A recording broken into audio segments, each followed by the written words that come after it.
Hello and welcome, my name is Colin Brosey, and today we'll be talking about the difference between pose and pose animation and straight ahead animation. So the basic idea is the way you animate in general. So today, let's say we have this ramp here. You can go through two routes to animate it, right? If you wanted a person to jump across it or maybe skate across it. So let's just draw a little person here with like a skateboard with some wheels.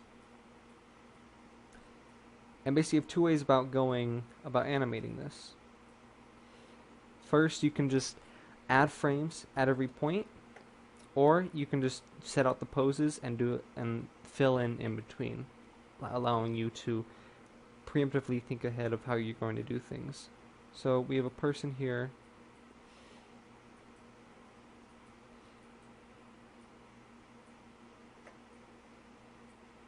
Okay, so then you have two options, like I said, to go through it. So if you use the F6 key, you can go over to your next frame. You can always put an onion skin so you can see about the frame before it. And so you can either go straight ahead and just animate what you want to do next. So let's say I wanted to do just right after this point, I wanted to have him start walking. So I put his leg forward, or I just motion it a little bit and move the other one back, and perhaps start moving the arms or give them a bit of a like movement to them. Right. Or another way we can do this is to just go straight ahead to the next pose. This should be a bit further away. So what we can do then is to show the person like jumping across this. So they put their leg here on the edge, the other one going forward, and them jumping or them mid jump after they've already ran up to the after they've already ran up to it. And then what you can do for that is to fill in between and basically do the same thing, but in this sense, you're preemptively thinking ahead of how you want the entire thing to go down before you spend all the work going through it. So, like what I do now is to go here and use the F7 key, or I would just add frames basically in between here.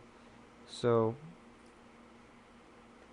oh, I'd insert frames here. Apparently, my keybinds got messed up, but whatever. So, let's say we wanted to put 3 frames in between here. Now we have 3 complete frames between those two pieces, right? And now what we can do, we can find the in-between point. We'd go to the in-between spot here and fill in that in-between. So we take about the same proportions and whatnot. So if he's running, then his other arm would be out instead of that, like this. But his legs wouldn't be so spread out because he's still just barely starting to run. And then what we can do then is just go into the next frame, or the frame in between it.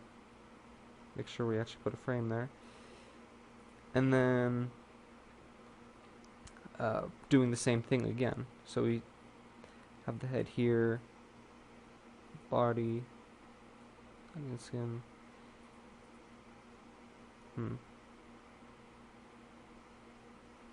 Whatever. So,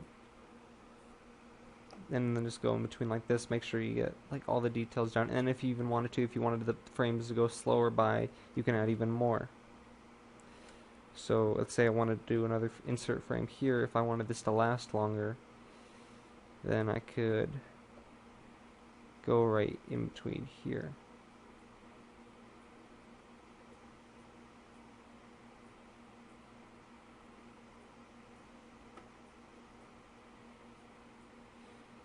And that should show him kind of moving up through it.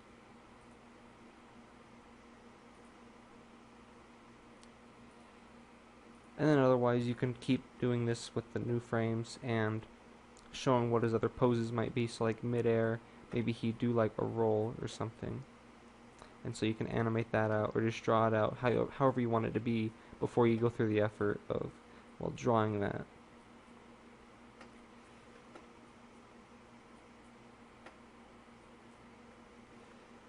And then of course you can go to the next frame after that and after that, and you can eventually end up with all these different types of frames going on everywhere with with little no detail between them.